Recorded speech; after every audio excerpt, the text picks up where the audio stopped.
A 17-year-old girl disappeared from the pharmacy where she was working part-time.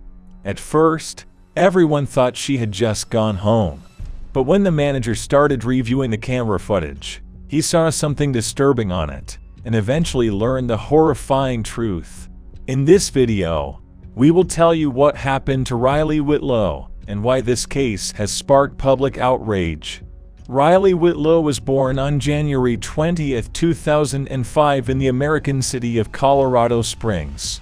From an early age, the girl was passionate about drawing, dancing, and playing guitar.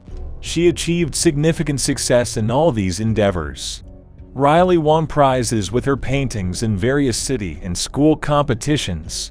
In high school, she volunteered for a charity organization that helped animals. Riley spent almost all her free time there, despite having a busy academic schedule.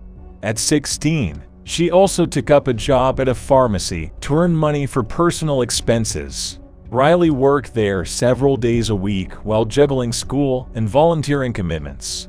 She quickly bonded with her colleagues and overall was satisfied with her job. Her co-workers will remember the terrifying day of June 11 for life. She went to work at the pharmacy as usual that day. Everything was normal, work tasks, customers. Just routine stuff happening around 6:30 in the evening when Riley went to have lunch break in the utility room, but didn't return after half an hour passed by without any sign of her presence anywhere inside or outside of store premises.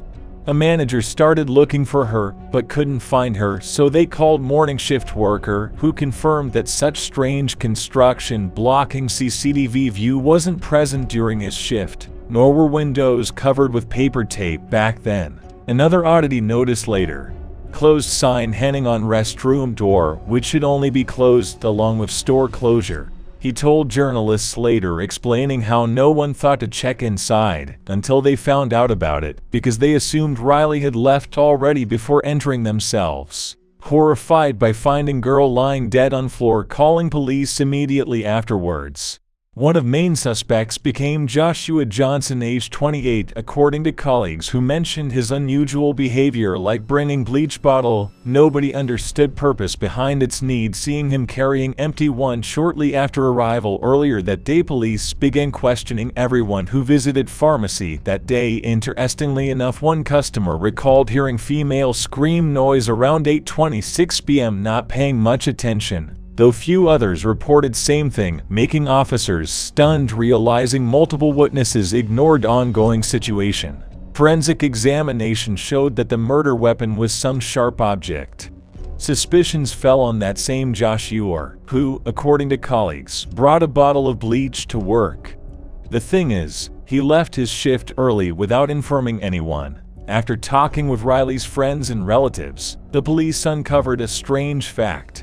The girl had repeatedly complained that Joshua literally didn't give her any space, constantly pursued her, made oily jokes, tried to ask her out. Riley often lamented that his behavior scared her a lot. But until the last moment, no one took her complaints seriously.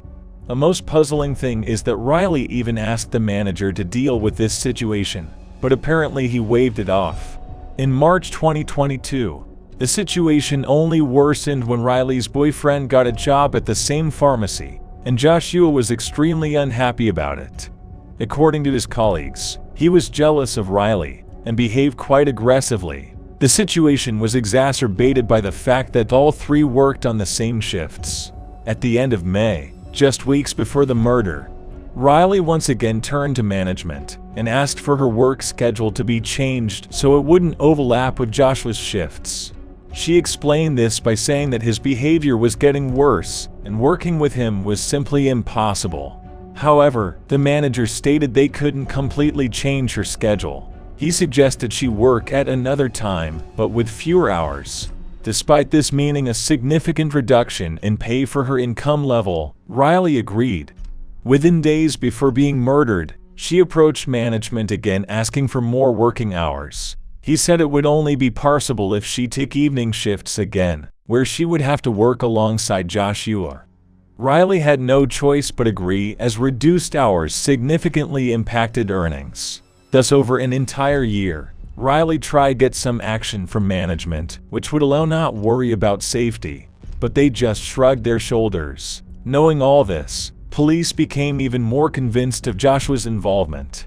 Investigators found out how throughout year, the girl tried to get help from management and successfully. Investigators put out an arrest warrant for Joshua and managed to apprehend him literally within days. The first thing investigators noticed were scratches on face, hands, and neck of Joshua. His clothes bore bloodstains, but detained claimed supposedly trying shave cut himself slightly. On initial questioning, he denied touching Riley. Later began claiming saw some unknown man killing girl and allegedly attempted to stop him, but unknown person managed to escape. When asked why then did not call police later, Joshua answered strangely, saying afraid criminal could retaliate against him. He said killer knew home address, hence frightened decided keep silent. Of course, investigators did not rush believe in dubious story. Security cameras did not capture any outsiders who could enter employee room. On contrary, on recording clearly seen how Joshua himself blocks camera view using boxes. When asked why he did it, the man began to deny it, despite unequivocal evidence. Later, he slightly changed his version and said that he entered the employee's room, slipped on a puddle of blood, stained his clothes, and went home to change. At the same time, Joshua stated that he had not felt any romantic feelings towards Riley for a long time. He admitted that he had tried to court her in the first months of their work together, but later he entered into a romantic relationship with his boss. The woman immediately refuted these words and said that she and Joshua communicated exclusively on work-related matters. Soon after the man's arrest, charges were brought against him for a particularly serious crime of the first degree. In September, he appeared before the court for the first time, where a preliminary hearing took place. The judge heard several witnesses from Riley's colleagues as well as detectives involved in this case. All of them expressed full confidence in Joshua's involvement in the murder and stated that no one else had either motives or physical ability to commit this crime. According to investigators' version, Joshua planned this murder from the very beginning of his shift. He closed off the camera in the employee's room and covered up the window with paper before waiting for Riley to go on her lunch break. When she was in that room, he attacked her, but she put up resistance. She scratched his face and hands, but ultimately Joshua still killed her. He then attempted to wipe away blood with towels, but failed at it. Apparently, he did not expect such strong resistance from his victim, which thwarted his plans to cover up what happened successfully. Realizing that he couldn't clean off all traces of blood, the man decided simply to flee.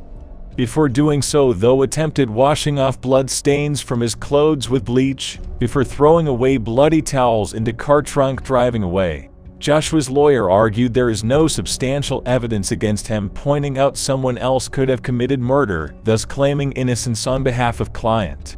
Currently awaiting trial while being held under custody, if proclaiming innocence process might drag out over years. However, nobody doubts who stands behind this killing, suspicion only reinforced by absurd versions provided by accused himself. Nevertheless, Joshua isn't sole person blamed for Riley's death. After stories spread through news, people accused pharmacy management negligence, leading tragedy. If managers listen complaints requests, tragedy could have been avoided. Public awaits trial, hoping justice will prevail.